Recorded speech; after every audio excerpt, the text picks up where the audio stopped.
Hey, poetry lovers, it's Elisa here. I'm going to do something a little different tonight. I want to read an excerpt of a letter.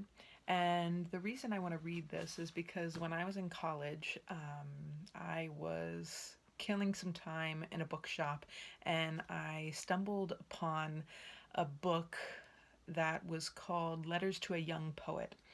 And I had just started writing poetry at that point in time, and I thought, oh, that seems apt. So I picked up the book and bought it. This is a book by Rainer Maria Rilke, and it is a book that I have come back to over and over again. I have filled the pages with underlining and notes in the margin, and it's actually a book that I will pick up. I'll read through it, I'll mark it all up, and then usually I'll give it away to someone. And then I go out and I pick up another copy and I repeat the process because it's just a book that seems to have endless wisdom to put out into the world. And it's very thin, as you can see. It's a series of letters that Rilke wrote to a young man who was trying to become a professional poet. And I want to read you an excerpt from letter number 4. And some of the lines in this letter are some of Rilke's most quoted lines, and they're not from poetry, but from this letter. So this is letter number 4 from Letters to a Young Poet by Rainer Maria Rilke. I am touched by your beautiful concern about life, more even than I had felt in Paris, where everything resounded and dies away differently because of the too great noise that makes things vibrate. Here, where an immense country lies about me, over which the winds pass coming from the seas, here I feel that no human being anywhere can answer for you those questions and feelings that deep within them have a life of their own.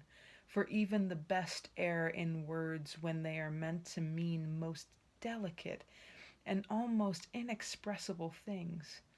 But I believe, nevertheless, that you will not have to remain without a solution if you will hold to objects that are similar to those from which my eyes now draw refreshment.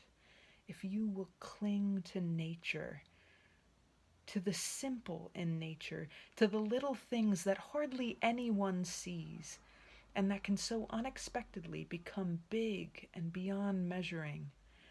If you have this love of inconsiderable things, and seek quite simply, as one who serves, to win the confidence of what seems poor, then everything will become easier, more coherent, and somehow more conciliatory for you.